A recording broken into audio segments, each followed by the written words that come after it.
Yeah.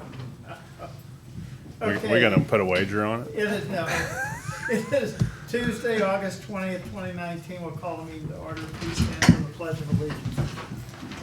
I pledge allegiance to the flag of the United States of America and to the republic for which it stands, one nation, under God, indivisible, with liberty and justice for all. Okay. Minutes or reports received and filed. July 2019 collector fees filed. Okay. Commissioner Committee Liaison Reports, upcoming meetings. Campo board meeting tomorrow, long-term recovery meeting tomorrow as well, and I think you had something else going on, both of you did, so they got stuck with me. That's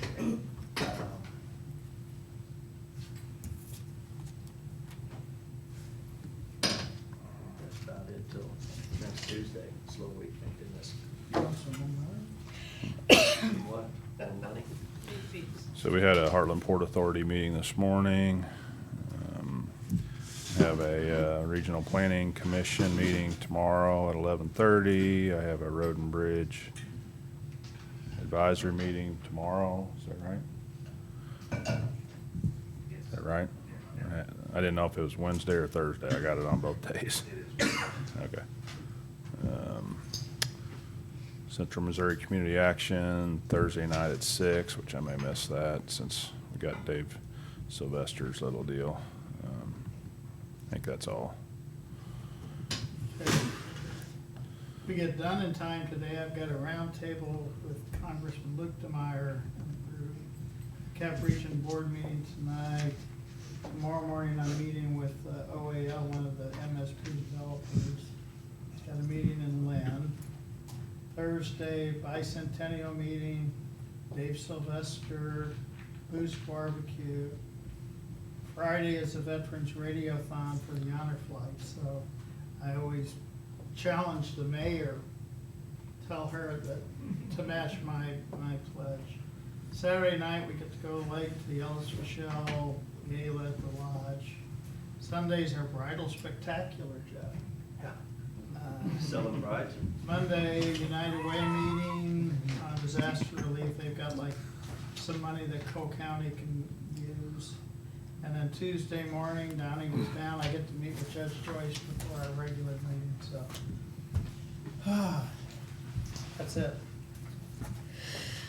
Okay, appointments by commission. Appointments of Craig Sullivan to On-Site Waste Treatment Board. There's that. I'm good Yes. with it. So do you have any questions about Craig? No.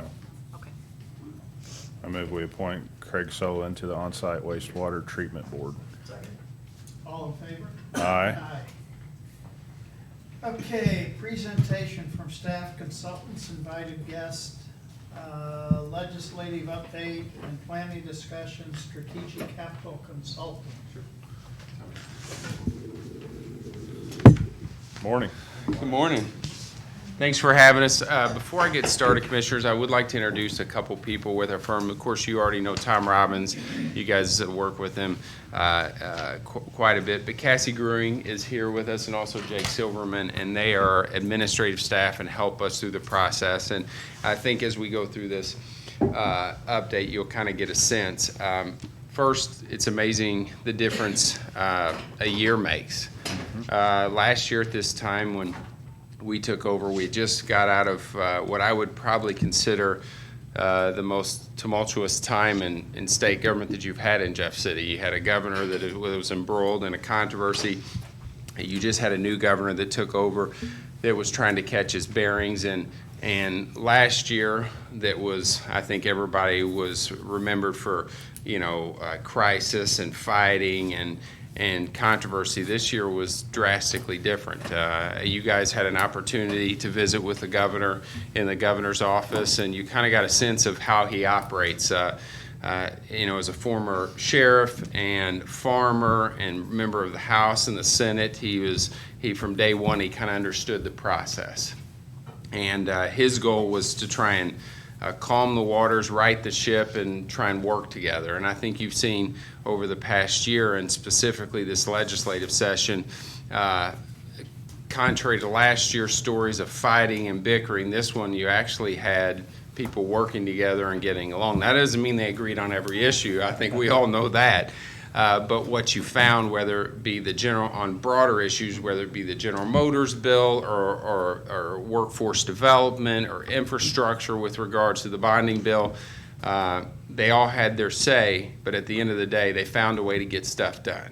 And I think as, not just a lobbyist, but it was a Missourian, I look back at last legislative session, and I've been involved with a bunch of them from 2004 on. I was pretty proud of the way members of the General Assembly and the governor worked together. I think all Missourians should be proud of how far we've come in the past year. Specifically to Cole County, we had this discussion, and I remember specifically with you, Chris, is that really you don't know what you could be impacted by until it's too late. Okay, last year, and to put that in perspective, there was 1,900 bills that were filed by members of the General Assembly, House, and Senate. 95 were passed, so that's relatively a low amount. It's not a huge amount, but we tracked over 500 for Cole County. So think about that. 1 in 4 bills, either directly or indirectly, could have impacted you. Some of them very minute, some of them we were just monitoring, but it gives you an idea of how things can get out of hand over there pretty quick. And so I want to be thankful for my staff, because that's a pretty big number of bills when you start looking at reviewing amendments, attending committee meetings, so forth. We had some direct feedback from the commissioners on a few specific things, like they were trying to change the way that they structure the reimbursement for incarceration. Mm-hmm. You guys came to us and said, hey, that's a non-workable issue. It was referred to committee and never even heard. Okay, and the reason that is because you let us know, and then we make the case to the people who are making those decisions, and a lot of times we can stop bad pieces of legislation before they pick up any steam. The reimbursement for medical costs was the same thing. Last year during the summer and in the fall, we talked about a legislative agenda that dealt with, obviously the state is way behind paying on prisoners, and obviously we all know that they're not paying enough. The governor made an effort to try and fix that a little bit. He made strides in that direction. We're not where we need to go, but we're certainly getting there. We've obviously talked about an EMS issue that I think will lead into next session, and we'll look at it. But I think over and all, it was a very successful session, not only for the General Assembly, for Cole County.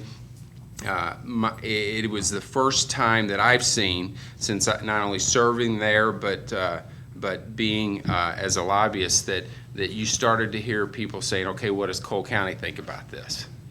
Because I think it's important, because they saw that you guys were active, you guys were in the Capitol, and so we appreciate that. You were great to work with on behalf of our team, and I was going to let Tommy say a few words on some specific issues. Sure, thanks, Steve. So House Bill 445, I don't know. Tommy, could you speak into, Oh, sure. It doesn't amplify, it just sorry. helps to record, so thank you. Representative Dogan's HB 445 prohibits lobbyists from giving gifts to local government officials. This was a bill that came to our attention, and there are problems with Clean Missouri, and so why would you take what many would argue is a misguided bill and expand it to everybody in Missouri? So thanks to your early input, we were able to get in front of that and stop the progression of what we feel is bad public policy. Senate Bill 53, this would have caused some privacy concerns in providing the treasurer just unfettered access. Commissioner, I hope that you remember being in committee and getting to see sort of, often they talk about, you don't like to see how the sausage is made. Well, I hope that you saw our value in how that sausage was made insofar as your very gifted counselor's amendment being read into the record there at your behest. So we were very proud of that, and we were very thankful to your staff that was able to come about like that. That was- There, Can I interrupt you just a Yeah, minute? So, absolutely. yeah, obviously, so I was in the committee and not only did we have some of those committee meetings, but we got to meet with the folks that were trying to push that legislation. And so just being able to talk to them and understand our concerns, and it was surprising. So from a commission level, it was surprising that we were the only ones that were there and we were the only ones really opposing that. You know, all the counties really could have been impacted by that, but just being able to meet with the treasurers or whoever was pushing that and just to say, hey, you know, can we just tweak this just a little bit? We understand what you're trying to do, but just trying to protect everybody and make sure that the government process works properly. right. And what's also interesting is that others then came on board after they heard our testimony. So we were sort of the vanguard there. Senate Bill 174, related to taxation, there was an amendment. And so this is part of the reason why I know that you received this report, and it's 500 bills, and you're like, why?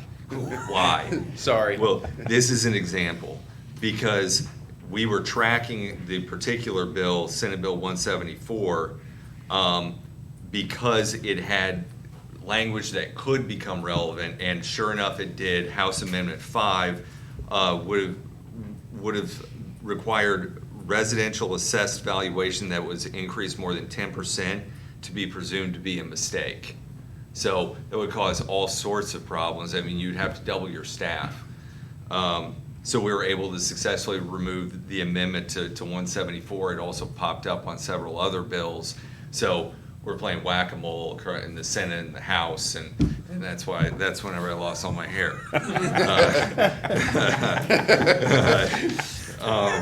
So and then we had some successes. You know, a lot of what we do is monitoring and killing bills, but we were also able to play a part in passing some legislation, such as Representative Roden's House Bill 907, allows licensure of paramedic practitioners. The governor signed that. Let's see, the bonding bill, Senate Bill 167,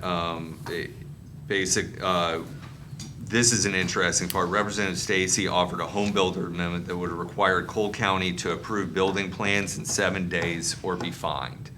And so the fiscal impact of that would have been enormous. And so that's really the highlight from that bill, is that we had a two-step process. One was we were able to collect support from Representative Veet and then our other House allies and have an amendment offered to exclude Cole County. But realizing that, you know, we didn't want anything to be miscommunicated, we don't want bad legislation out there that could come back and add you in, we went ahead and killed it too. We were able to get it, to kill it, but that was the two-step process that we took, in part, was first exclude Cole County from bad language and then work to kill the bill. Then Senate Bill 368 relating to the port authorities, you know, that leads into what I wanted to talk about in just a minute, which is what we want to do next session. But that leads into the land conveyance bill, which we weren't actively engaged in last year, but if authorized, we'll spearhead that for you, because I know it's important to the county on many fronts, and you know, personally as a native Jefferson City, and it's important to me. Sure.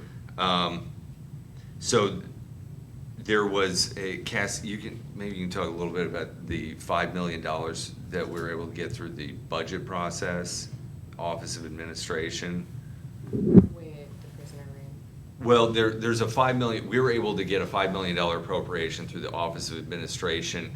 You guys were the leaders in electronic shackling. Mm-hmm. And now there's $5 million more dollars Right. appropriated for that purpose, so. And we think it'll save money. I mean, we're not sure, but we believe it will. And then in addition to that, Tommy, you know, you guys expressed some interest in potentially having another associate circuit judge here. I hope you guys were happy the fact that in the House we got it in the funding. Right. And then about halfway through, there was some discussion where they had room for it. Sure. But it shows that, hey, if, you know, you guys have a need, clearly a need, and we advocated for that need, and I think that's something that we can get whenever you guys say, Steve, we're ready to Right. proceed with it. So, you know, that gives you you know, you get reports every week, you get that end along, and we want to, you know, this was our first year with Cole County. It's a work in progress. We just want to be a great resource to you and your constituents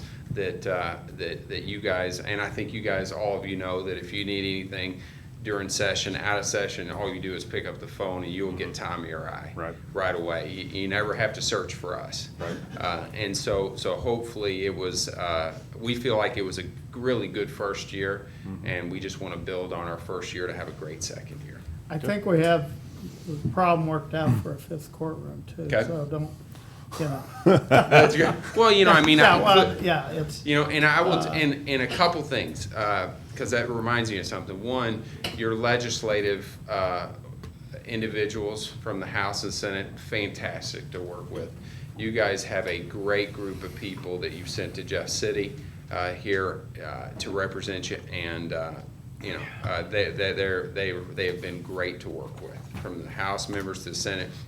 Someone like Representative Curtis Trent from down in Springfield went to bat for you guys to get that money in the budget and get it through the House, and Cody Smith was helpful as well. And so, you know, I'm excited about where we're at, and I think we can only improve from here. So, Right.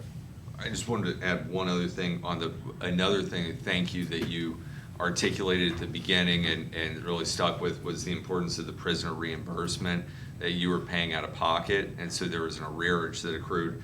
And so this year we're able to get a 1.75 million increase that will be divvied up among the counties to address that arrearage.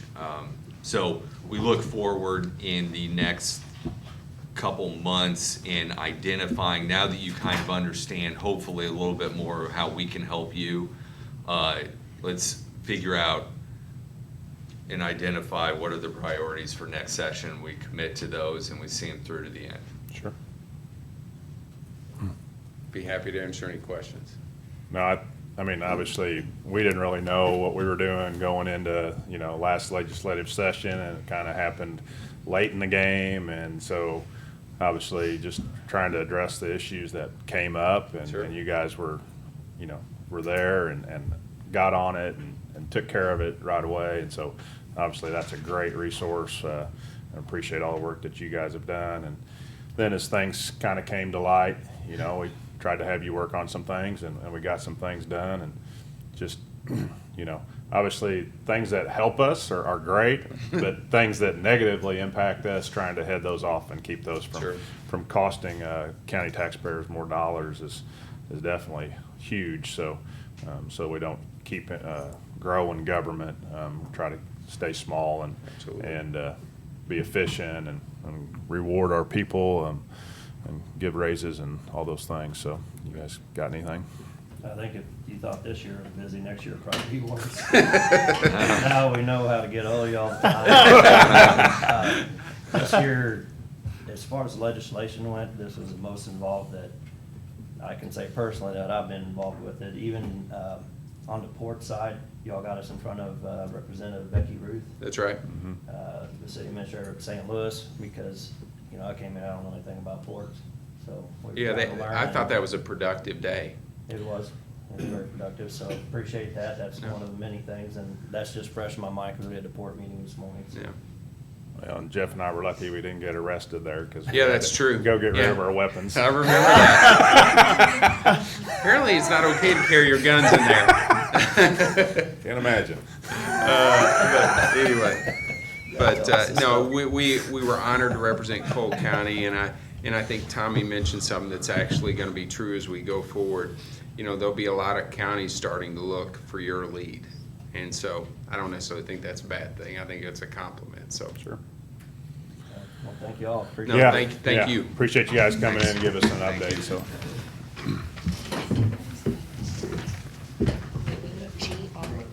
GREWING. Step out there just a second. Okay.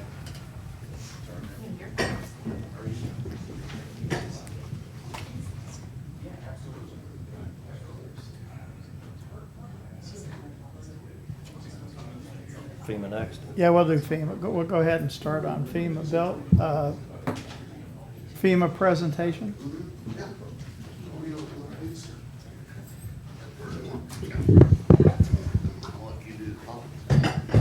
So, thank you for letting us come by. As you know, our Disaster Resource Center has been running, what, a month?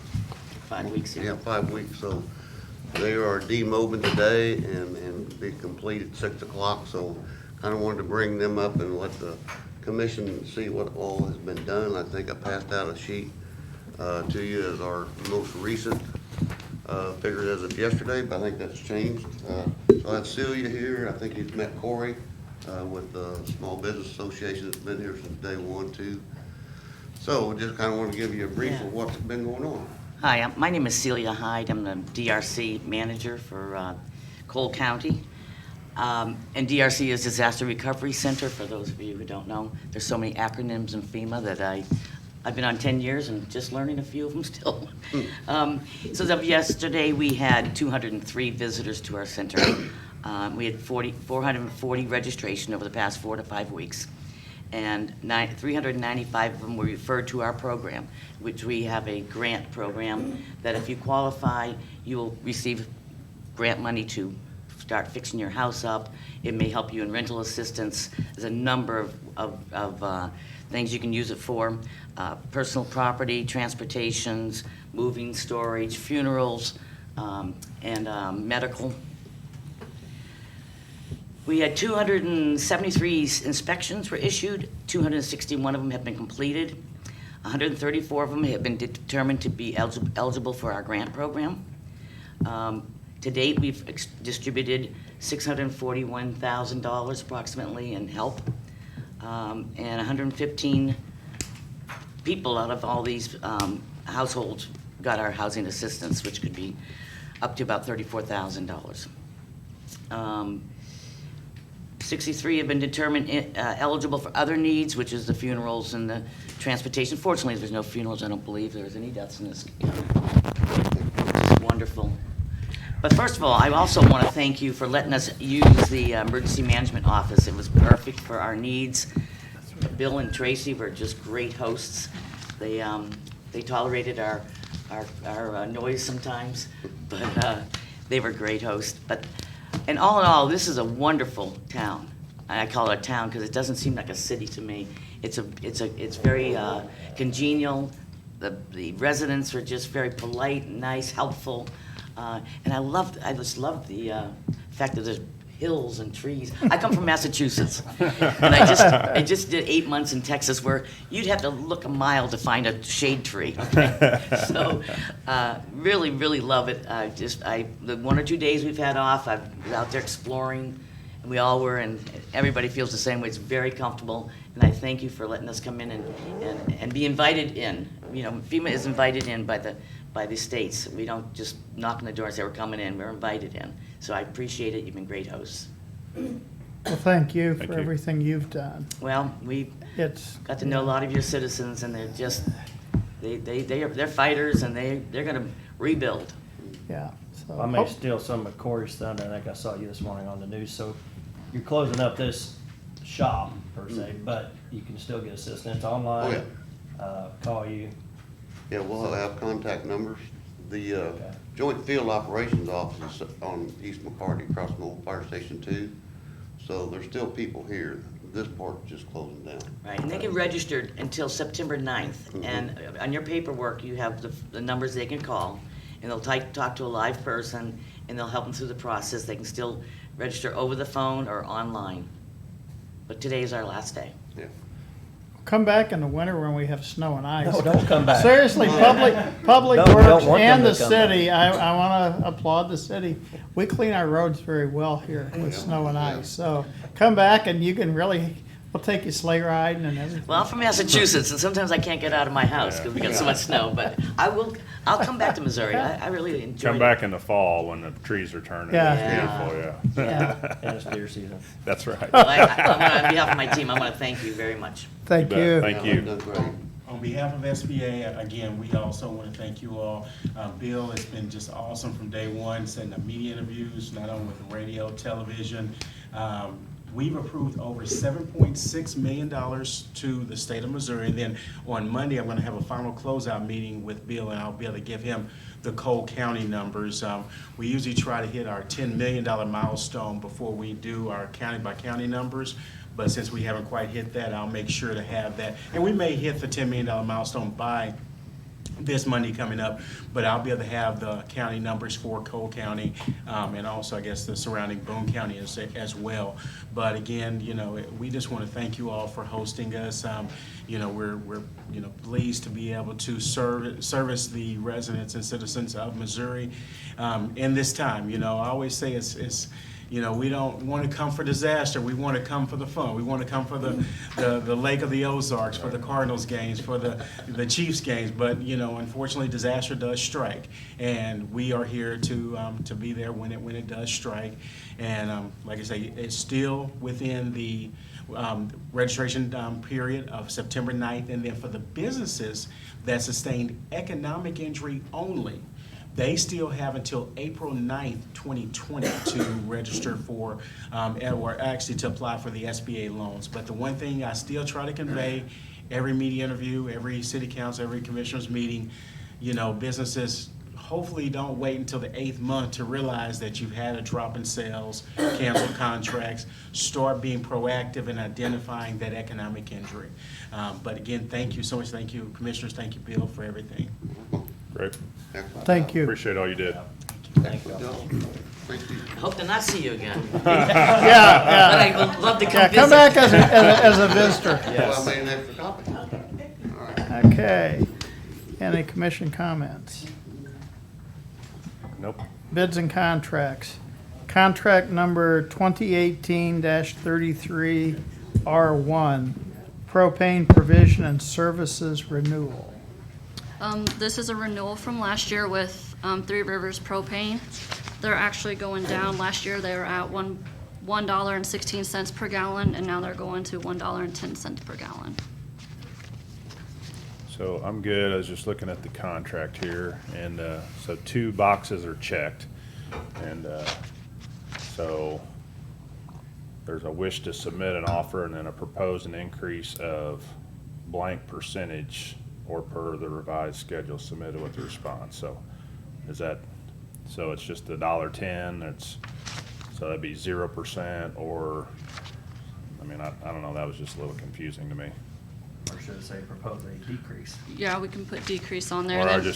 I mean, I'm okay with just striking the whole line or whatever, but, Propose yeah, proposed pricing or, per the revised schedule submitted with the response. yeah.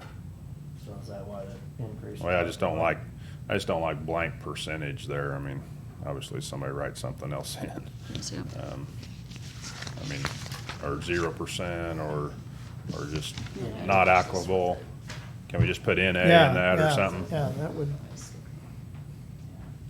So then it'd just be proposed per the submitted response.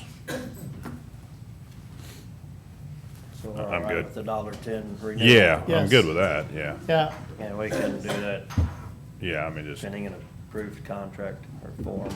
Or it says or per revised schedule, so either way. But we can strike that part out, put revised schedule if you want. well, so is it a revised schedule or is it just the price?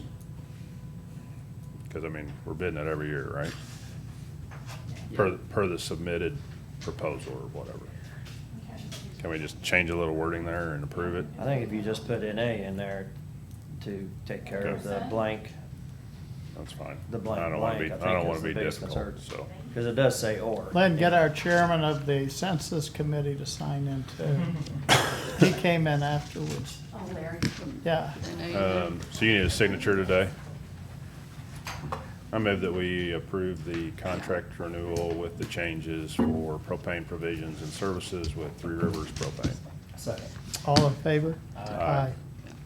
Okay, approval and signing of Cole County Master Service Agreement from IBM.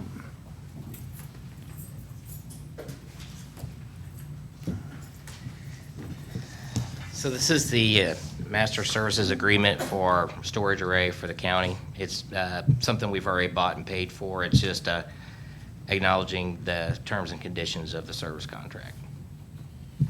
Do you have the contract? We didn't, it's not attached.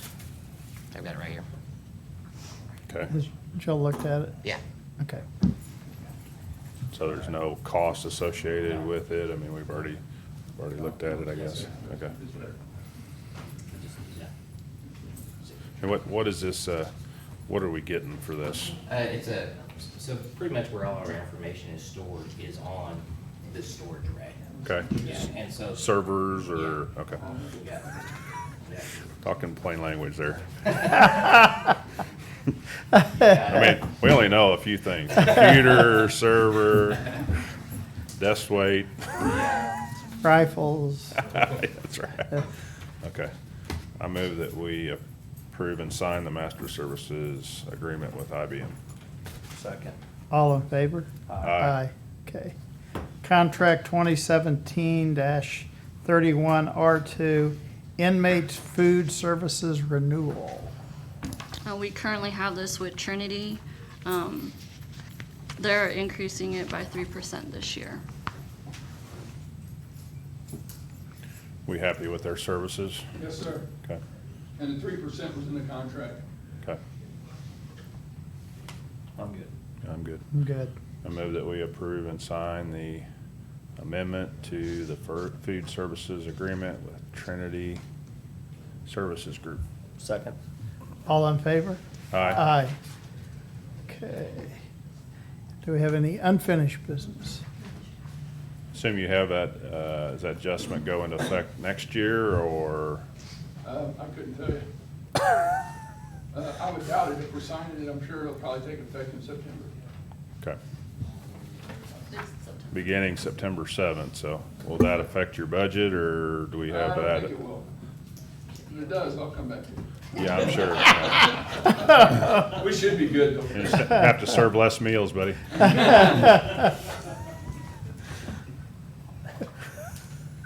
Okay. New business. Accounts payable review. I'm gonna ask for approval of accounts payable, we have a few that need to get paid. I move that we approve accounts payable pending review. Second. All in favor? Aye. Public hearing for the setting of 2019 tax levy. Have anybody who wants to speak? Open it up for public comment. Yep. Appear to be Hearing anything. none, I move that we close the public hearing for the public hearing for setting the 2019 tax levy. Second. All in favor? Aye. Approval of 2019 tax levy. And we talked about it last meeting, and I am recommending that we put the general revenue tax levy at .0788 and public works tax levy at .2725. Basically, that is due to growth. The assessed valuation overall county went up about 2%. Keep in mind, general revenue is kind of based on the sales tax that's also collected because there's a 60% rollback. So there's a balancing mechanism within that to keep the tax levy to be balanced between property taxes and sales tax within GR. So, if you guys have any questions about it, it was in the paper, it was advertised at those ceilings, so I ask you to approve those ceilings. I'm good with it. Yeah. Do we need to read them, or? Two different ones. One for GR. I move that we set the road and bridge tax levy at .2725. Second. All in favor? Aye. And I move we set the general revenue levy at .0788. Second. All in favor? Aye. Okay. Okay, second and final reading of budget adjustment. Better hurry, you got To number 6 12. minutes. This is for Oh, he still got, he still got I the know. city. This is for $32,297.72. I do need action on it today. It's for the DSSSF grant for the sheriff's department that they were If he awarded. can tell us what that stands for, then we'll. Deputy salary supplementation fund. You missed an S. Deputy sheriff. No. It was worth a shot. Good try, though. All right. I move that we sign court order number 12. Second. All in favor? Aye. Aye. Okay. Gosh, we're to the cooperative projects update by the, Signing of.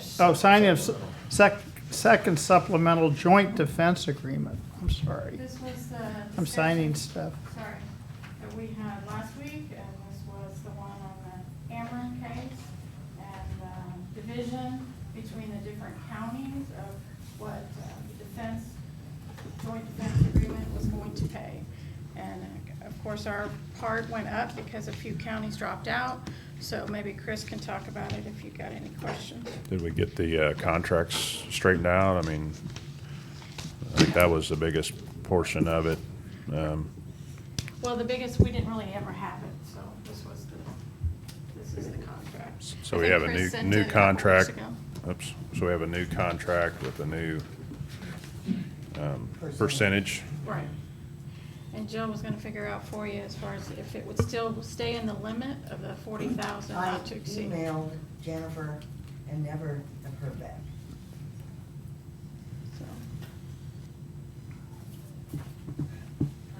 Well, we heard back, but it didn't really answer the question. I think it was kind of, we don't think we're gonna exceed the amount you have set aside as to not to exceed this year, but it would increase your total of the overall cost. It was not clear whether or not. It's kind of a, So even if it doesn't, since there's fewer people involved, our cost is gonna increase. Yeah. That's what that. And that's gonna go up again in June and again for July, because there are more counties drop out. As of the month of July, our percentage is 35%. Now, I think I sent with that email I sent out on that Boone County has joined in. I don't know what their financial status is in this group. I have yet to hear on that. So if they joined in, or there's totally separate? Well, I don't know that yet. They have started coming to the meetings and, not to speak for their assessor, but he was of the mind that the ruling we got from the tax commission was not acceptable and we needed to take some action on that. So he decided he needed to get in. Now, whether or not he's in financially or not, I don't know yet. I think he's gonna get in, but it sounds like he wants his own lawsuit, because he didn't feel like ours was argued correctly, so. We need to get So a I'm curious what's gonna happen clarification with it. because we need to know if they are paying a percentage of it. You're saying that some other counties might drop out now? Some other counties have dropped out. Our percentage went up. The contract that I sent forward had, I think it was 25.89 or something like that. Then in June, it went up to 32.68, and in July, it went up to 35%. And I think I sent you gentlemen an email saying maybe we need to talk about strategies in closed session on that issue. But I am still waiting to hear back on the status of Boone County. I'm okay with that. If you're not okay with it, I think we need to talk about it in closed session. Well, this document won't ever be executed because there's people listed on there that are not privy to that. I mean, for instance, Montauk County is not gonna sign that because they're out.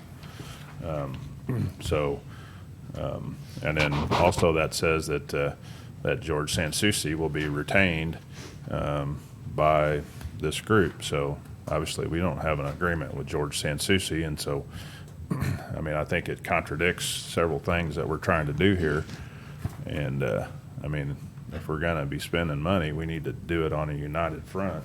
Absolutely. And have everybody working together instead of having this agreement that lays out percentages and says, yeah, we're gonna hire Lewis, Allen and Reed and George Sansucci, and yet we don't have active contracts with any of that, and whether we're happy with those two parties or not,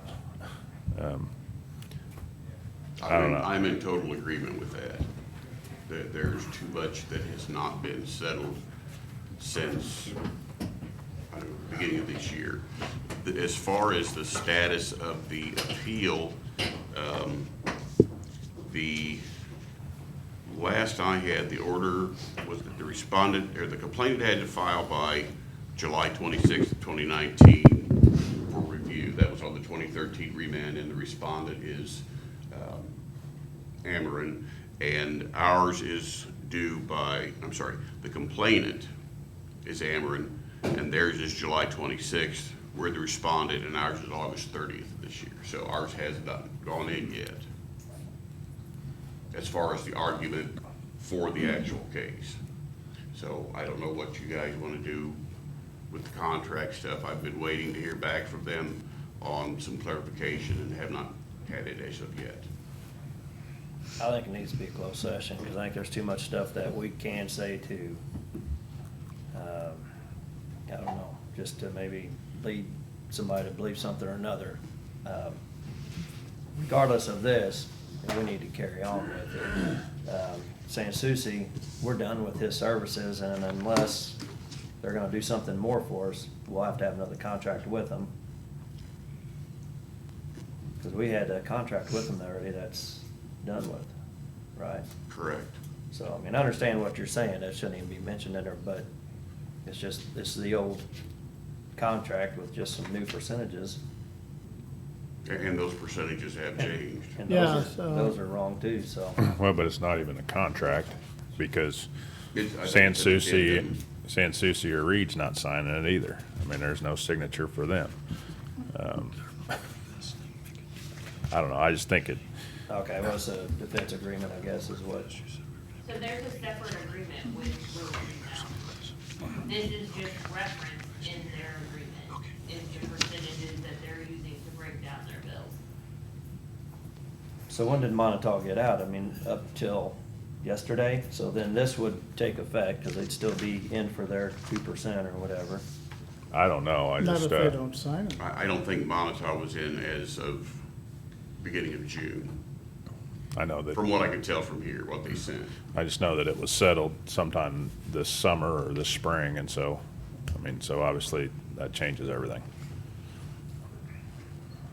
Yeah, and So what we did- have is a bill that we're trying to pay for June, and so that's where the percent, it's the first time the percent changed to the 32.6885. So then when did they notify us that they no longer wish to participate in this joint defense agreement? June 30th? Because then they still are on the hook for June. Or not? You mean Montauk? Yeah, or whoever that may have gotten out of it. I'd say anytime somebody removes themselves, that we'd have to redo this. So if we've had 5 of them remove themselves, 5 different times, we should have 5 different agreements. So, Jill, do you know when those all happened, or? Jeff, I know about as much as you do. Nobody I guess we told probably me. need to figure that out then, because this agreement is more between us and the other counties and not necessarily with the Ameren lawsuit itself. So I think this kind of a, And we do, Can you get those dates? we do need to Those know if dates Boone from County's when gonna the other be counties dropped out? part. I can try. Okay. And the problem is, some of them, they don't notify, they just, Well, they have to notify somebody. well, and they're they still on the just hook. stop I'd paying their say. bills. But that's what happened with one of the counties. I mean, so basically, we're trying to get a bill paid, right? Yeah. I mean, can we just approve the bill and send a notice with them and say, hey, we gotta get this stuff straightened out before we make any future payments? Or are you not comfortable with that? Well, I guess the fact that you are pretty much agreeing to the percentage by paying the bill, so are you agreeing that that's our percentage at the moment? Not necessarily. It's just like when you pay your property taxes, if you contest it, then you go through the proper, Or maybe we can just send a copy of the invoice with a letter from you guys stating, you know, we need to have a meeting or something. Yeah, the bill is still below the amount we were scheduled to pay them. So I mean, in that respect, we're not paying a bigger bill, even though this amount has changed. But we haven't signed this to say that we're going to, so. But they're charging you the larger Does it percentage. say for what Yeah. time period that those were due? I think it was And maybe that invoices might for have some work done effect in on May. it, but whatever the percentage was during that time. There was a balance forward So for even in May, they had but us this at one is for 35? June. Yeah. Wasn't it his work from May? Yeah, no, No, his work from June. yeah. This is the first time we've seen a change in the percentage. Prior to this, we were Right. paying the same percentage since the beginning. Right. So the bill from Lewis Reed now is based on a higher percent. Yes. These are the whole month of June. Yeah. But there was a balance from prior, but I think we paid that.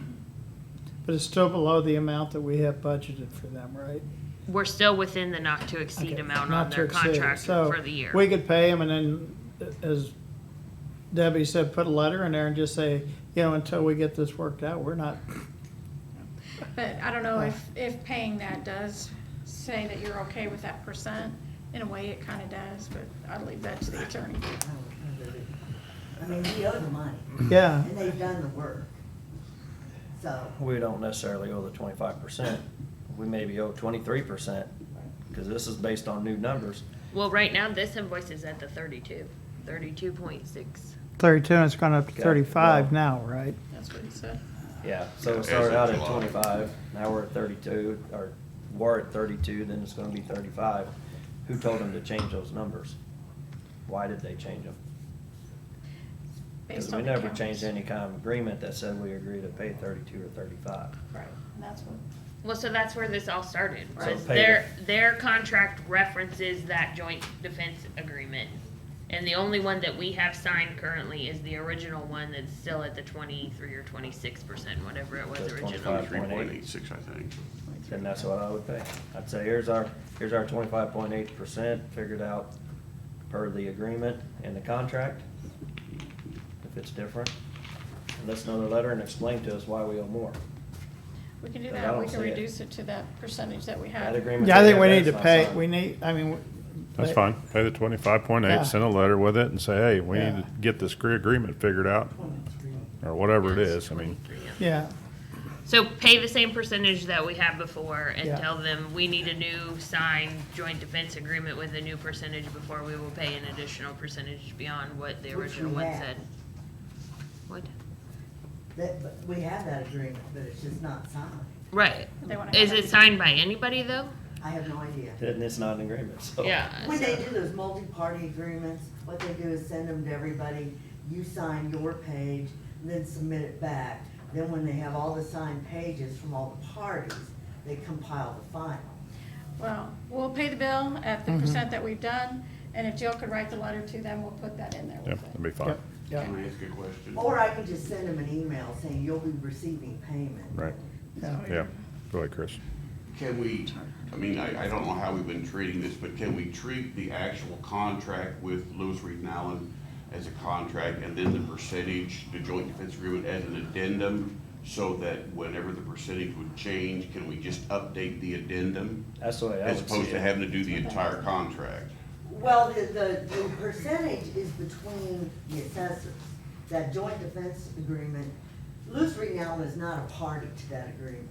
There's just Right, that's just references. how they divide up their billing. Right. Based on the joint defense Yeah.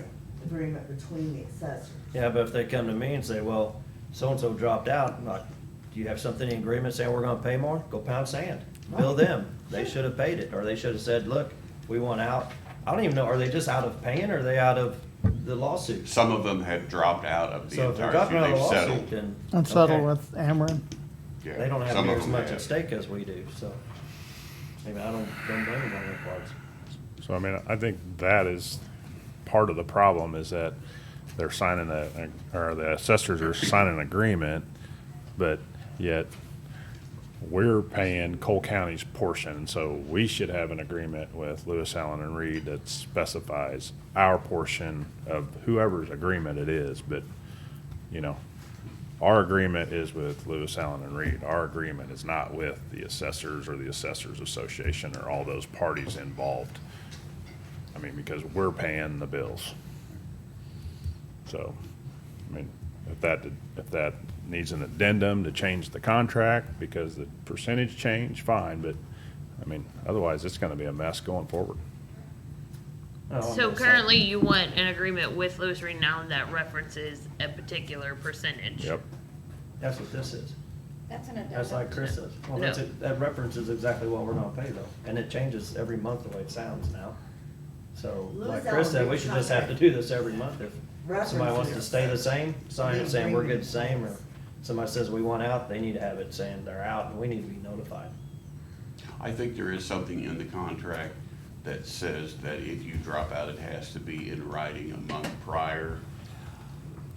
I don't know that all of the counties that have dropped have followed that. Now, what action is gonna be taken on that, I have no idea. Jill, can you take a look at that then and find out? The 'Cause this is Lewis Reed. between us and Lewis Reed and Allen.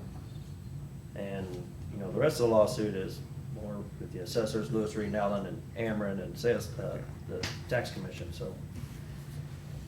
This here, we need to check into that and see exactly how we need to do it. Cause right now, it's stupider than a soup sandwich, so. Well, how it works is our agreement with Lewis Reed and Allen references the agreement in place between the assessors. Yes. So, if that changes, if there's a new one, then the percentage will change. That way you don't have to change the Lewis Reed and Allen one. But, as Kristen was saying too, we don't currently have a signed agreement between the assessors except for the original one, which sets us at 23%. Right, and that's what I say we pay, and then if I'm ABC County and I want out, I need to know how am I able to get out, what kind of notice I have to have, Sure. and how to do it. And I'll look at you that, shouldn't Jeff. have to have a dog and pony show to do it. You should be able to have a way to say, look, we're getting out of it, then we're notified. We have 30 days to figure out, okay, do we want to do it at 26% now?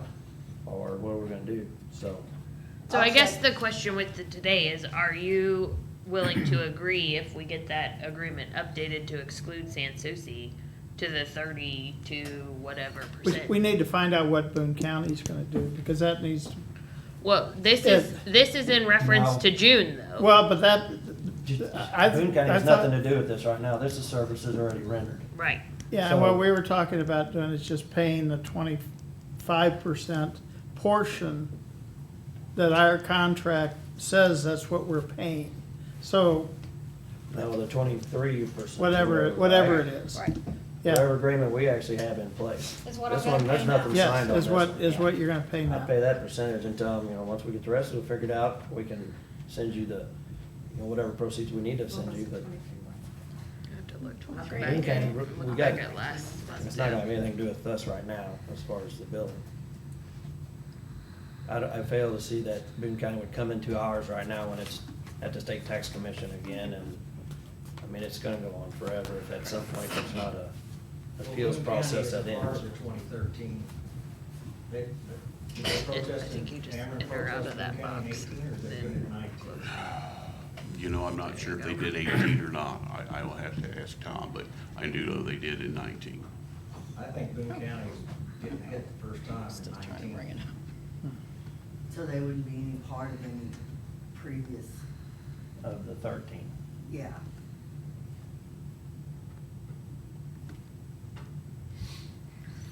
We need to get a closed session going. We just need to set something and try to get those here that need to be here, so. Talk about who we want representing us and different things moving forward, or whatever we want to do, but we probably need to have that sooner than later. Well, I'm all right with the previously agreed upon Mhm. amount in the signed joint defense agreement. I am too. That's the only So- grant we've got right now. So our percentage in May was 23.6812. Mhm. So that's what we'll change it to, and we'll pay that. And then we'll, whether Jill sends an email or a letter, and if you guys want to have a closed session meeting with all the parties involved, just let us know. Bear in mind that if you get Dick Reed over here, it's gonna cost a lot of money. We are paying a lot of money anyway. I didn't say. I don't think we need to have him here. I think that we can handle it with ourselves and perhaps, I don't know if we're going to done by Newton County and Ruth, since they're assisting with our representation or not.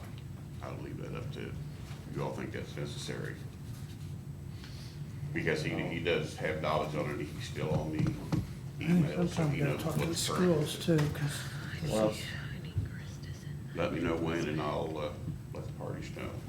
I think we need to find out what they need to get out of this, how much time they need to give us, and everything. So, just, we don't have to go into it right now, just, we need to find that information out, we can put it on closed session. Well, they should have in their agreement with the law firm, there should be a notice provision. Well, we'll find that stuff out and talk about it. So can we let Chris know who we want to be here for closed session and try to set some dates up or something? I think it'd be helpful, John Ruth. Okay. Mhm. John Ruth, do we want the schools here? I think the schools, we haven't even talked to them. They need to be aware of what the heck's going on.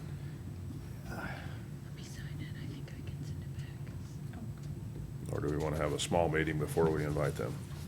Might be better. Okay. Last time they were here, Jeff Sue was pretty clear, they don't wanna help pay for anything. Well, All right, so maybe us and Chris and John Ruth, would that be sufficient? Let me know when and I'll, Okay. Okay. Here's a provision that any assessor who is a party to this agreement may withdraw from this agreement at any time upon written notice to each of the other parties, provided, however, that such withdrawal shall not relieve the assessor of his or her share of the costs incurred prior to the date of the withdrawal. So, as I said, Chris, did you ever get notice from any of them? no, I've never received any notices from any county. Well, They're paying the same percent as if what they're, we should do. if they didn't do that, then their withdrawals should not be effective. Well, I would agree with No, then that, we'll but I don't know just- what, you know. But you just said even if they withdraw, it doesn't relieve them of paying what they agreed upon. Right, up to the Right, date. there- Up there's to the a- date they notify you. and they haven't notified us yet. so. Correct, but there again, you have, how are we gonna make them pay their portion? It's gonna be a- Well, we're They just don't gonna know keep, us. They we're just are- gonna keep Correct. paying our 23%. And, I think that's what we do. Well, we could, basically, I'm gonna say, we never received notice from the other assessors. So, if they haven't complied with the notice requirement, then they still owe the money. Yep. That sounds right to me. yep. Okay, we'll set up a closed session Okay. meeting. Let me know, and I'll, Okay. Okay, we'll do. maybe a couple of days, and I'll send those to John, so we make sure he's here. Okay. Okay, Thank you. Anything else, just give me a call. okay. Okay, thanks, Chris. Anything else on that? Okay, now we will go to cooperative projects update.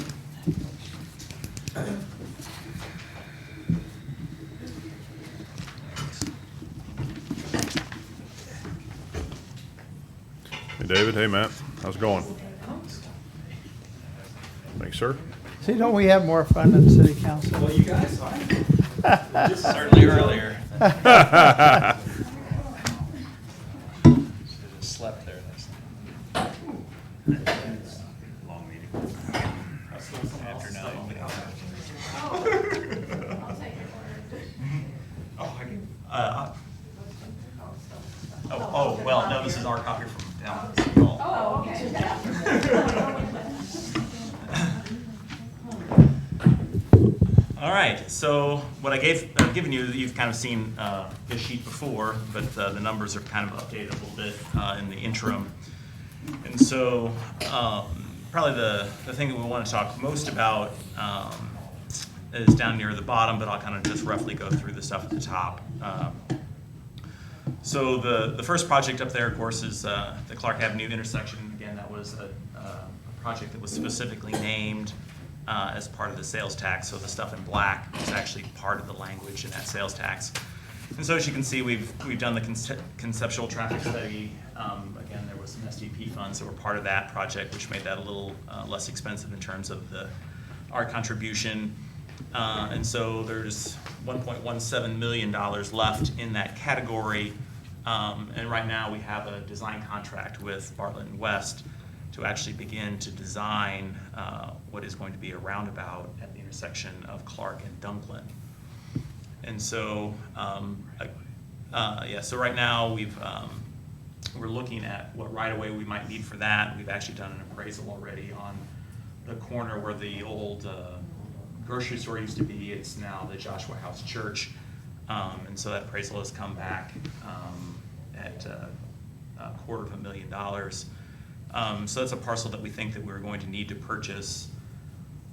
Something else interesting about that project, ultimately the convenience store that was catty corner across the street from that has closed. So in some ways that is a good thing in terms of looking at that intersection and modifying driveways and et cetera, et cetera. So if it were to remain closed until the time that we build the roundabout, it'll be slightly easier, I think, to do some driveway modifications and such to that property.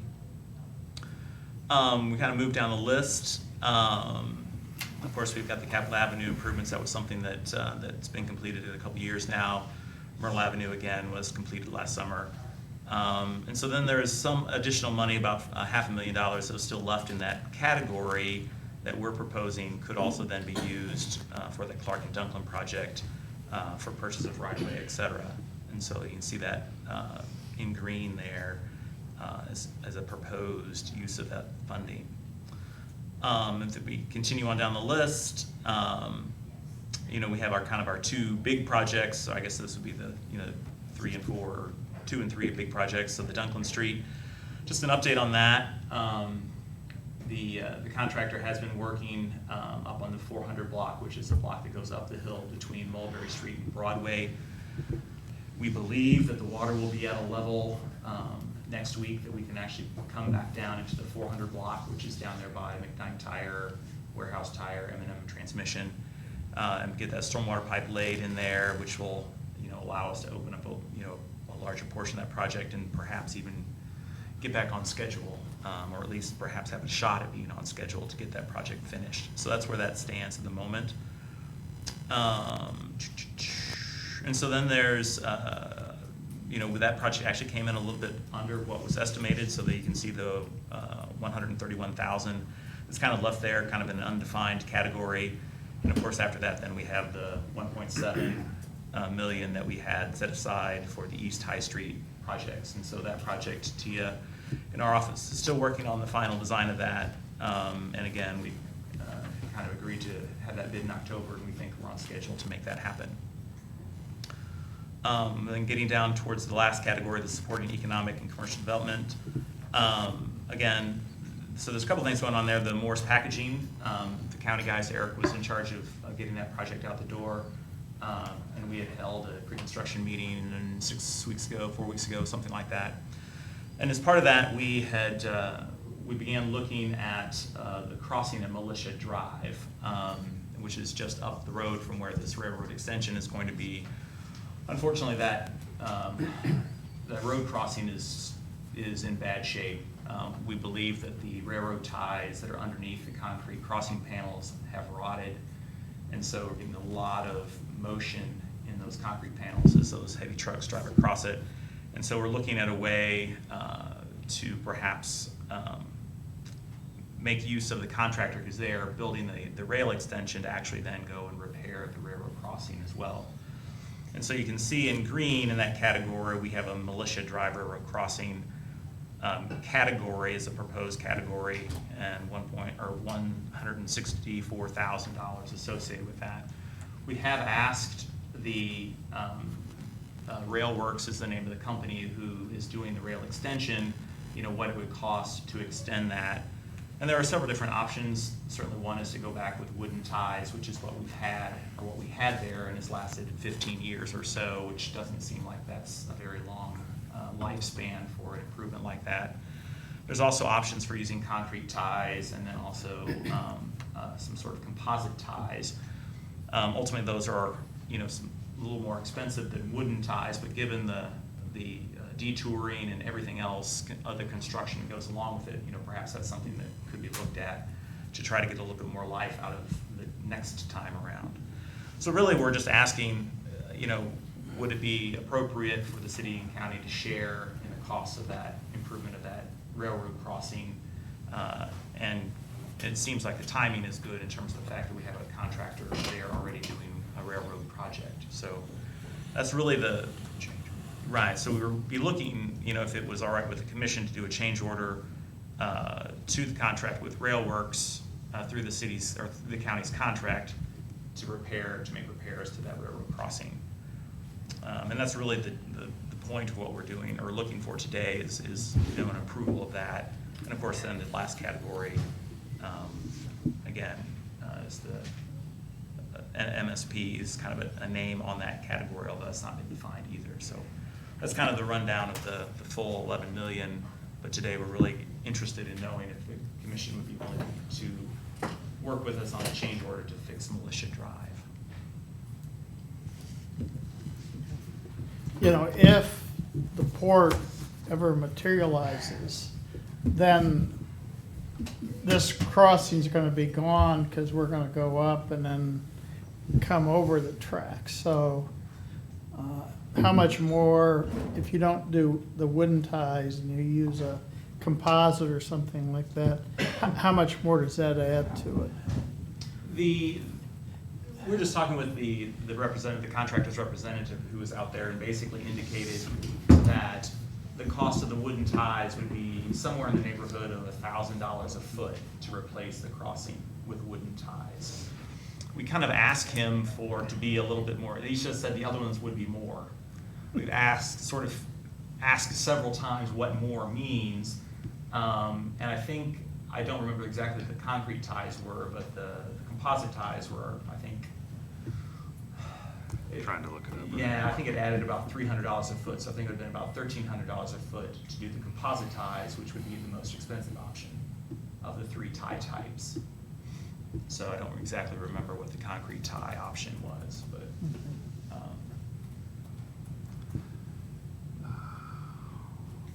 But I mean, part of the issue is, there are a lot of vehicles that use that road, whether it be from the prison system or all the manufacturing places down there or, National Guard. I mean, there's a lot of heavy vehicles that use that road and are using that crossing, and, it's just getting beaten up pretty badly. Right now, I think portions of it, the actual crossing panels have settled about 3 inches versus the road, and when you have a 80,000-pound truck banging across that, it's not going to take very long for it to just completely fall apart. If the port does happen, of course, that changes the crossing, but the trucks will still have to use this to go to Alpla, Command Web, and Morris Packaging, and even Scholastic, I guess, Okay. and the railroad, so. Still cross the road. Yeah, that crossing will still be there, so it'll get heavy use.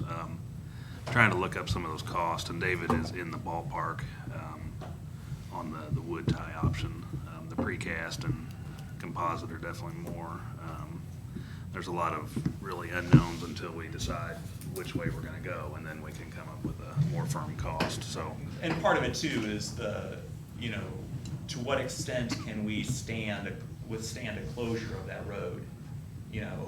Right now, I think some of these numbers were based on the fact that this was gonna be closed on a Friday afternoon, and be open again on a Monday morning. Certainly if you could withstand a longer closure period, then the dollar amount would probably be down, but given, who's using that road and what the detour route would be, I don't know that would, that a longer closure would be desirable. So that kind of plays into, some of the costs and some of the options as well. One thing I would add is, you know, I think everybody kind of considers the railroad really a cooperative venture. To date, the county's absorbed almost all of the cost for the maintenance. This would be kind of starting to get into more cooperative on everything, so I think it would be, you know, appropriate that anything future going forward would be cooperative, split it half. Maintenance costs that we've incurred over the years aren't great, you know, they're average probably over a 5-year period about $30,000-$40,000, and it really just depends on when the maintenance, when UP says we need to do stuff, so it's not on a recurring basis, but And we do have an inspection contract for that whole crossing. the crossing, yeah. And I can't recall what the number is, but I think they come monthly. I believe they have to come monthly and inspect it, and we get you the number that that is, but the city's been paying that bill since we put the crossing in. So, I mean, I would be agreeable. I would like to see a more permanent solution, whether it's concrete or concrete ties or some type of other material used than the wood. But also if we could get some type of MOU signed with the city, that the whole rail line would be a joint venture. I don't think it'd be a joint venture, or maintenance would be. Well, maintenance, yeah, it'd be a cooperative, Okay. joint city-county asset, you know, whatever that may be. So, something of that. Excuse me, as each new project comes along, an extension, all of that, I mean, that would be debated and determined at Right. the time, but I think just maintenance in general, I think serves well that it's joint. I don't know if that's something we'd have to just work up an agreement and go back to the council and whatnot, but. When's this current sales tax end? Is it 21? 21, yes. So obviously you're starting work on the Clark and Dunklin intersection and the roundabout, the design work and stuff. And so I would like to see, I mean, that's scheduled for construction in 22. I would like to see us have some type of an MOU that basically requires us to build any project that's been designed in prior sales taxes going forward. So, I mean, so we're gonna design this in 21 in this sales tax, that if the sales tax passes, that it has to be built in the next sales tax. And so there's other projects that are sitting, and those projects need to be built, because we've wasted a lot of taxpayers' dollars in design, and we got projects sitting out there that haven't been built. So we need to plan well enough to know that, hey, if we're gonna do the design, we need to build it, and not just put it on the back burner, and if other projects come up, that's just too bad. You know, I mean, if it's an emergency and something fails and needs to be done, that's a different story, but we still have to prioritize what we're building. And we've already done the design. Needs I to think you gotta be go. real careful with that though, because if you're gonna promise to do something, you have to do it, especially if you put it on the ballot. And we'll have H coming up and we say, all right, we designed the Clark Avenue roundabout, it's gotta be done in the next one. And I'm not crazy about the Clark Avenue roundabout, because when we first started talking about it, things were totally different back then. I think it was Dr. Rome that we started that conversation, was working on that. And it entailed both Dr. Dunklin and Ambrose. Elm and Dunklin and Clark. So we're gonna try to finish all of that, get that whole area cleaned up. So now Elm's kind of off it's off the radar the way I see it. I don't think MoDOT's wanting to do anything with it. If the convenience store's closed, that's gonna take care of a lot of probably traffic and foot traffic.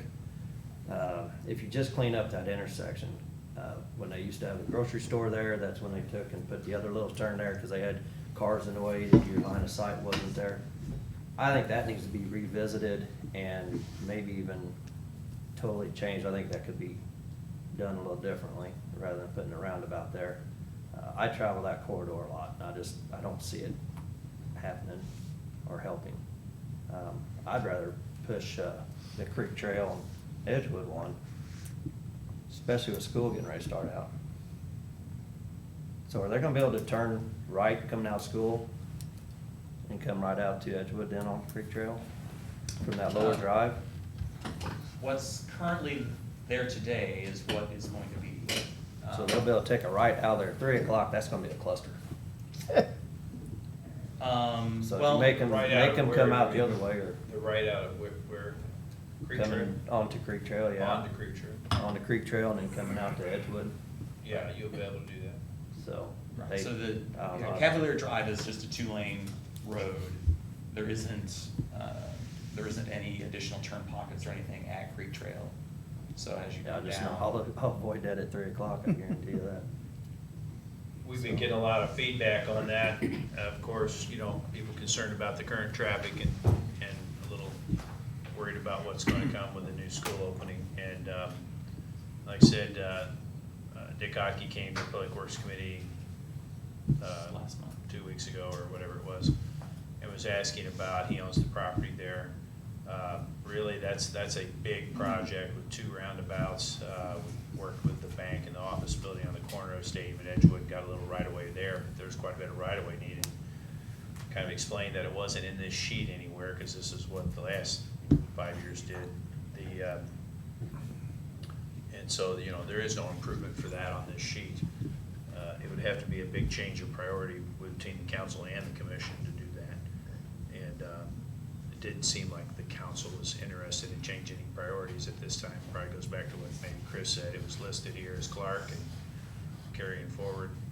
You know, we started the design and talked to people about right-of-way already. The money's here for, the reason it was delayed till well, the city sales tax goes to April 2022. And the only reason we put it in there is trying to reserve some money, maybe if there's something shakes loose in MSP. We should have the design done very shortly, and if everybody's agreeable, that project could move forward quicker and be done before the end of this before 2022. How are we on High Street? The High Street, this sidewalk, yeah, David said, we're Well- getting ready to build the project here coming out in October. I'll tell you what, with Nick's opening there at Warwick Village, my God, that's just because they're new, but I mean, they're parked everywhere, on High Street and on whatever that. So Tia's been It's- coordinating a lot with the school district, and Frank, I forget his last name, Underwood, the facilities fellow, about bidding that project and kind of having a little public meeting that he wanted to hold certain times so his school teachers could attend, you know. And, but anyway, we're trying to coordinate with them a little bit on that, school crossing and everything there, how that should go in, so. So it should be really quickly here, we'll have a firm number on that since we get a bid, so. Good. So I'll say what I said before we did Cavalier Drive, and that Mission Drive will take 1,000 cars a minute probably. And so, you know, you got a roundabout and you got an intersection at 179. People on Creek Trail need to use Cavalier Drive to get up to Mission and get out. And so if the school will help, there won't be an issue at Creek Trail and Edgewood. But that's kind of up to the school. I mean, and people need to use their sense enough to go out the roundabout. There's no traffic there. I travel it all the time. There's no traffic through the roundabout at St. Mary's and Cavalier or Capital City High School. There's none. So it will take a ton of cars, and I've talked to residents over there on Creek Trail and Frog Hollow, and I'm like, don't go to that intersection. Take Cavalier Drive to Mission. It might be a little bit longer, but I guarantee you, it will be a lot quicker. So- Well, and, you know, one thing that, you know, when we were talking to school about the development and the traffic engineer, we said, okay, if you're going to take a left out of Creek Trail, you're basically heading right back to 179, correct? Mhm. And so if those folks would not do that, that'll be the hardest movement out of there, right? Right. And so, hopefully, people have enough forethought to say, okay, I'm going to 179, I can easily get there from here, and it's a right turn when you, Mhm. it depends on where you're going, but, and it's all rights, and you're right onto the highway and out of there, and you wouldn't have to sit in a line of traffic. Right. Now, the rights onto, out of Creek Trail onto Edgewood, of course, it's a right turn, so you don't have to cross traffic at least. There's 2 lanes coming down the hill at you, but it stays busy all day. I go out there quite a bit just to monitor traffic, and I think you can still make a right turn, and you might have to wait in line a little bit right at 3, like most schools. Most schools have traffic issues when they are starting and when they let out. I mean, it's pretty common, and people get adjusted to it. And so it's a little different of a peak than others. So hopefully, we have a really good way in there, and people use it, like you said. Right. If you do that, I mean, there's so much traffic on Stadium and Edgewood, to build those two, it's gonna be a total, It's gonna be a bear. oh, it's, JCMG, they get so many people in there too, so. Well, and the other thing is that, But remember, I don't want to confuse the paper here. That's Yeah. not on this sheet. No, Right. no, it's We're not. starting This to is- build anything. no, You haven't agreed to it. The city council No. hasn't agreed to do anything there, really. I It's just lines on paper. I think we need about quarterly, we need to go over our projects, and that's what I've talked to David about, so this is good. Well, we could set a time This right is now if good. you want us to come back. Well, we'll be back in October anyway because of the contract. Yeah. So that's just another month or so. yeah, I mean, I just, so I get what you're saying, and you gotta be careful about it, and so maybe it should be that you don't design a project if you don't build it in the same sales tax. Because, I mean, in my opinion, we can waste a lot of money, and then other projects or other things come up, and now we got projects sitting that are designed, and we've paid, what's design cost on that? Probably 20% or more. On which one? Clark. Well, there is money for construction in this sales tax on it. The design fee for that, I think, is $154,000 something. So the 1.1 is the construction of it, but it just wouldn't be done till 22? No, the only reason we cash flowed it on 2022 is because if there's some issues with anything coming up with MSP, we hope to have the design done later, earlier next year sometime. But we would be ready to go that would be 2020. If everybody would be agreeable to push it ahead, we could probably get that out the door sometime next year. Or, at least by 2021 would certainly. Right, it ended up in 2022, as Matt indicated, the county sales tax ends at the end of 2021. Ours actually carries through the first 4 months of 2022, and so just the way the city's cash flow breaks out, we wouldn't actually have the funding that we would need from the city's side, until our 2022 fiscal year. So, that's why it's. Unless everybody was agreeable to, there's no project at MSP that we're aware of, nobody's designed anything. That's slated ahead of this, but it would seem like if we got the design done, I would come back and probably ask both groups to go ahead and building that sooner, because like you said, the design is done and we're ready to go. So why would we shelve it and wait a year if nobody's using the money for the other, but that's up to you guys in the council to do that, but certainly we would probably ask for that. Right now, basically, you need our blessing for Militia Drive. Yeah, it's Militia Drive's working out a change order Yeah. with Eric, and we'll have to come back on that too to figure out what it is finally. Chris, you had mentioned, and you brought it up again, about having projects that we design and a certain sales tax completed in that sales tax. I think that's something we probably need to discuss as we go into the next sales tax. It presents some complexities. MoDOT, they operate on a 5-year stip, and so it's rolling over every year. There's always 5 years out.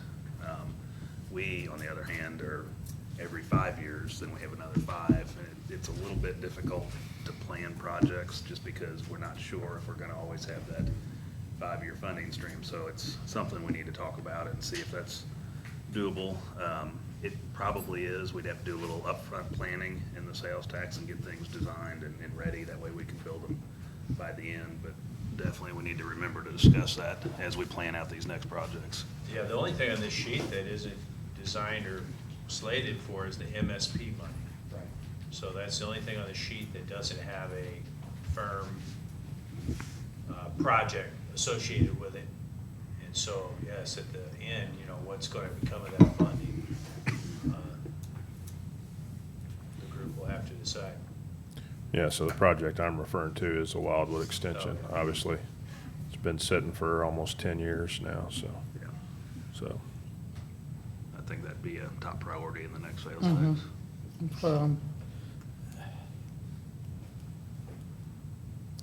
So the Clark Avenue roundabout, that's pretty much set in stone. Well, as we're going through the design, you know, we are anticipating it being constructed in this sales tax. I mean, we're going through the motions of getting it ready to be done, yes. They're not gonna look at any other options for fixing that. Well, when with we did the green study, we soil. looked at several options, and everybody selected this option at the time. So we've been pushing forward on that design for that. Okay, I'm just not crazy about it, so I was just seeing where y'all are at with it, if y'all are pretty much decided that's what's gonna happen. The reason, and one reason it did that is, if you remember when we did the design, we Yeah. got some MoDOT money, and we tried to, you know, okay, we wanna work with MoDOT here to get everything lined up right. And, at some point, there probably will be, you know, roundabouts at the interchange, and so this plays well with that, I guess I would say. Yeah, I mean, I don't disagree that maybe something will happen eventually there at Elm, but also don't have a grocery store there, got a church you're gonna have to buy, don't have a convenience store anymore. So, all right, I said my piece. I'll leave you alone for a little bit, Matt. Okay, so moving forward, we'll get some firm cost on the rail crossing. We'll bring that agreement to you, move forward with that. It'll happen really quick. The grading on that is almost, if not, it's done. So the rail will come in shortly, and so we'll have to move pretty quick on that. Do you want the MOU at the same time? probably. Yeah, that'd be, When do we think the rail will happen? Is that already bid, or? The rail part? Yeah. It's part of the whole contract. The grading is done or almost done. The rail, I'd have to go back and check, but it'll be within the next month or less. Okay. So, and so the crossing will coincide with that at the same time. So this will turn around quick. Good with that crossing, Jeff? Yes. Okay. Okay. Yep. Sounds good. Thank you. Thank you. Thank you, gentlemen. Thank you. Thank you. You can stay around, we're almost done, we might have, you know. I get an app. Okay. Final closeout change order, Sleepy Hollow Estates. Is that you? Pavement replacement and stormwater. We just closed this job out, or would like to close it out with the final closeout change order. We actually came in under the bid amount by $3,195.12. That is the result of some underruns on some of the pavement, and then just a few change orders for some utility conflict modifications and subgrade stabilization. So the net final cost is $254,380.87, and I'd recommend approval of this change order.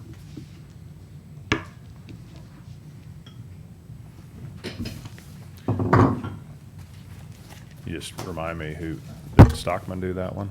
S&A Equipment. and S&A, Builders. okay, sorry, yep. They do a pretty good job. Yes, they did. We had a few hiccups, as we discussed early on in the project, got through those issues, and they came around and actually completed it ahead of schedule and did a good job. Good. Okay. Guys good? Yeah. Good. Move that we approve and sign the final closeout change order for Sleepy Hollow Estates pavement replacement and stormwater. Second. All in favor? Aye. Aye. Okay, first reading of budget adjustment number 14. 14 is for $6,920. This is for the recorder's MOU that you guys signed last week. No action today, we'll bring it up in 10 days. Okay. Okay, first reading of budget adjustment number 15. This is for $13,940. $15.80. This is a grant that the EMS department had received from the Firehouse Public Safety Foundation. So no action today, I'll bring it up in 10 days. Okay. Okay. See, an hour and a half, that's not bad. Do we have anything else? We got the letter from the census, what was her name, about doing the letter. So- Michael, wasn't it Mike? Michael Yeah. something. Yeah, so when you decide if we're gonna do that, basically saying that we're willing to partner with the Census Bureau to ensure the most complete count possible, and I think, I don't know what all it needs to entail. I mean, I'm fine with if we wanna get a letter. Were you gonna work on something, Sam, or do you know, did you talk to them about that? No, I did not. I thought he was gonna send us kind of a sample letter. I didn't. I'll go back and look. I got an email Yeah, that's what I'm from him, but I don't think he'd had a copy. So I can email him and get a I think basically copy. just need to state that we're willing to partner with them and that who the contact person is, and then how we'll help get the word out. Yeah. About the jobs and try to get participation, so. It seemed like it was pretty simple, I just didn't know who. was You want me to do gonna that? You want me to have the chairman, Larry Vincent, do that? I'm just trying to get somebody besides me to do it. So, Vice Chair. we can all three sign it. Vincent Nestus. Well, we did say we'd mail out notices with your tax statement and mail out So- notices with, Okay, so at the dinner the other night, or the deal where he's doing the presentation, question is, how do they know that Cole County is 77% responsive to the census? I mean, he was saying that Cole County overall has good response rate, so how do you know? You go look under every bridge and find out who didn't respond, and then, I guess they So- just take I don't know how they know I the had total this- population. but how do you know the total population if they haven't returned their census? I have no idea. So what's that, is that just some arbitrary number that come in here? Hey, you guys did good. We need some more help with this, by the way. I don't know, it was just, I had the deer in the headlight looks, I was like, hell, I don't know, it was written on paper, it had to be true, you know, it's all on Facebook. So, you heard it too, I Yeah. don't know if you had the same look that I had, I was like, Yeah. yeah. well, we I don't know. need to go count those people underneath the bridges, because the more citizens we have, our congressional districts and everything else, so, you know, we'll get your I Jeep out understand some that. night and we'll go look for our homeless. It's only 10 Well, it's not questions. just homeless, it's the people that just don't respond, cause they're like, you know what, the government doesn't need to know any more about me than they already know. I'm not gonna return this. It can just be people that are not wanting to reply, or they don't wanna give their dog's name and their firstborn's social security number, like they wanted from Chris just to sign on to do it, so. I don't know, it was just, it came up, it was a question, how do they know that that's the percentage, so. Do they take the account when they go door to door and see how many people actually responded and apply that across the algorithm or what? So that's my big word for the day, algorithm. What's it mean? It's a formula or something to figure something about something or another. That's all I got for you. Okay. That's the technical explanation. Somebody signed me up for the word of the day on something. I don't know, there's words I've never heard of, but I'll never remember either. I like soup sandwich. I thought that was good. I hadn't heard that before. Yeah. Yeah. Can we get one of those somewhere today? I'm kinda hungry. I think that's all Get some soup and a sandwich and just throw it together. Do we have anything else? Milk toast, there you go. Thank you, Mr. Chairman. Well, I don't know, if they can make cauliflower and pizza, or into pizza, they can do anything. Oh, I know. Isn't that? I Sure. tried Isn't it, that I terrible? liked it, Really? Dylan about went crazy the other night, cause I ordered, I said, give me the cauliflower pizza blah, blah, blah. And he goes, "You're not eating that, are you?" "Hell yeah, they're good." He's like, "Those are nasty." I'm like, "No, it was really good, and it's supposed to be good for you." So that in about 8 years, you know. There you go. Now I can have 9. But it was really good. So Jeff, like, you need to. Where'd you get that at? Put all this in. Pizza House. out Pizza there in House, Yeah, Wardsville. they've got them. I think at a You lot know, of if you were places. Jerry Voss back when the. Yeah, we're being she recorded, was in, Sam. I was gonna say you're being recorded, right? Yeah. I know. It's- It was good. I mean, I don't have to worry about I, it. I put it over in there, said you can put, okay, so I still don't agree if you can put pineapple on pizza, that one's beyond me. Oh, that's But good. We used to eat carrots in our jello, so, you know, there's more messed up stuff out there. True. This is what happens when you have time to sit around and. There you go. Are we done? I guess move. Yeah. I move we stand in recess till 4:30. Second. All in favor? Aye. Shut that down.